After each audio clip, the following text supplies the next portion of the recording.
আসসালামু আলাইকুম। কেমন আছেন সবাই? আশা করি সবাই ভালো আছেন, সুস্থ আছেন। আলহামদুলিল্লাহ আমিও ভালো আছি, সুস্থ আছি। তো প্রতিনিয়তই আপনারা দেখে থাকেন যে আমি কৃষি খামারের যে ভিডিওগুলা এগুলা দিয়ে থাকি এবং এই উদ্দেশ্যেই কিছু বলে থাকি। তো আজ একটু ভিন্ন এবং ব্যতিক্রম কিছু বলতে যাচ্ছি আপনাদের উদ্দেশ্যে। সেটা হচ্ছে, আপনারা সবাই জানেন যে সারা বাংলাদেশ ব্যাপী কতটা দুর্যোগ বিপদের মধ্যে কেটেছে। তো উপর আল্লাহ তাআলার রহমতে এখন অনেকটা বিপদমুক্ত। দেশে হাজারো ভাই বোন, এদের হাজারো ছাত্রছাত্রীর জীবনের বিনিময়ে আজ আবার নতুন করে দেশে সফলতা অর্জন, স্বাধীনতা অর্জন ফিরে এসেছে।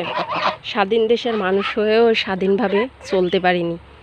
তো এখন থেকে সবাই স্বাধীনভাবে যাতে চলতে পারে, সবার উদ্দেশ্যেই বলবো সেটা করেন। মানুষের পাশে দাঁড়ানোর চেষ্টা করেন। সর্বপ্রথম সবার আগেই মনে রাখতে হবে যে সবাই মানুষ, সবাই কেউ না কারোর সন্তান, কেউ না কেউ কারোর ভাই বোন, আত্মীয় স্বজন। তো কুকুর মানুষকে কামড়ায়, কিন্তু মানুষ কুকুরকে কামড়ায় না। যেটা দেশের মানুষের সাথে ঘটেছে, যারা করেছে তাদের মানে কি বলবো, কঠিনতম শাস্তি দিলেও এর মানে শোধ হয় না। কঠিনতম সাজাও যদি দেওয়া হয় এদেরকে, তবুও কিন্তু এই অপরাধের মাসুল কিন্তু ওরা দিতে পারবে না, শোধ হবে না। তো যাই হোক, সব কিছু ভুলে যাই।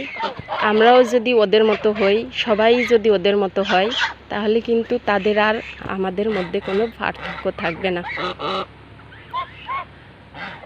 তো দেশে কেউ কারোর প্রতি মারামারি, হানাহানি, রক্তপাত না ঘটিয়ে, একে অপরের জীবিকা উপার্জনে কর্মকাণ্ডে আঘাত হানাহানি না ঘটিয়ে, ভাঙচুর জ্বালানি পোড়ানি না করিয়ে দেখিয়ে দিন যে তারা কুকুরের মতো, অমানুষের মতো ব্যবহার করলেও তাদের বিরুদ্ধে যারা লড়েছে তারা তাদের মানুষত্ব বজায় রেখেছে এবং মানুষত্ব ধরে রেখেছে। এই মনুষ্যত্ব ধরে রাখার জন্য যেটা করার আপনারা সেটাই করুন।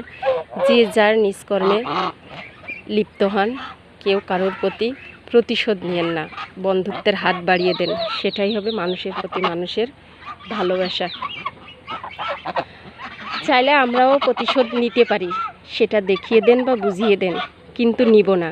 কারণ এটাই, আমরা মানুষ, অমানুষ না। হাজারো পরিবার, হাজারো ফ্যামিলি রাতের ঘুম কেড়ে নিয়েছে, চোখের পানি ঝরিয়েছে, মুখের খাবার ফেলে রেখে পালিয়ে যেতে হয়েছে, রাতে শান্তিতে ঘরে মাথা দিয়ে ঘুমোতে পারিনি। যেটা আমাদের সাথে হয়েছে, বাট এমনটা আমাদের মতোই আরও হাজারো পরিবারের সাথে হয়েছে।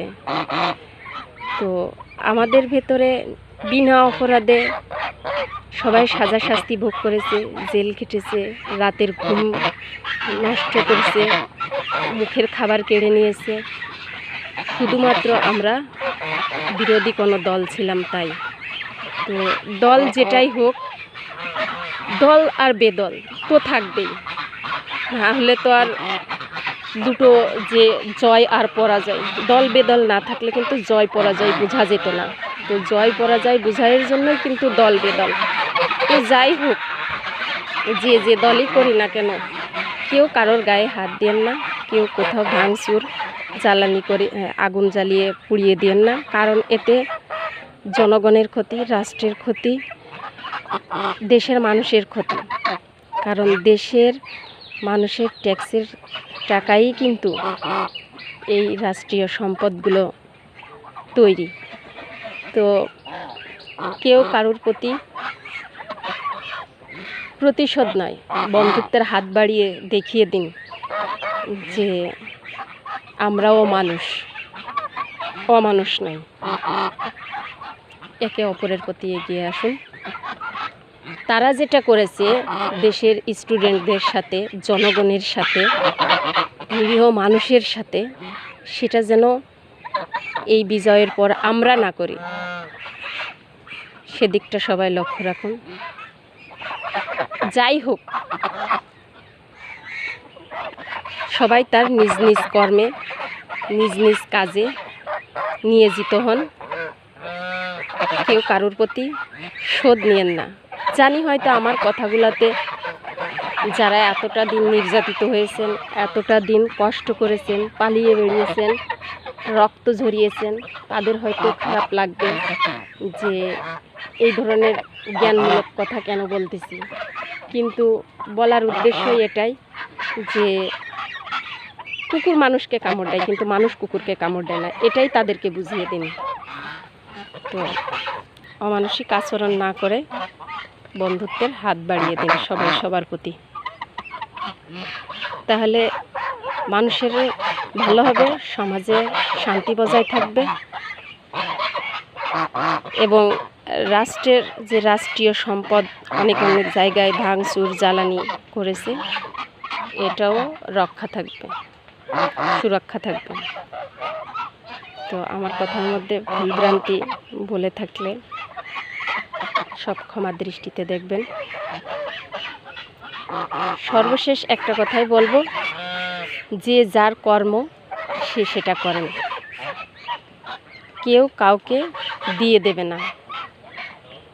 দল আর বেদল দুটোই থাকতে হবে, না হলে জয় আর পরাজয় বোঝা যাবে না।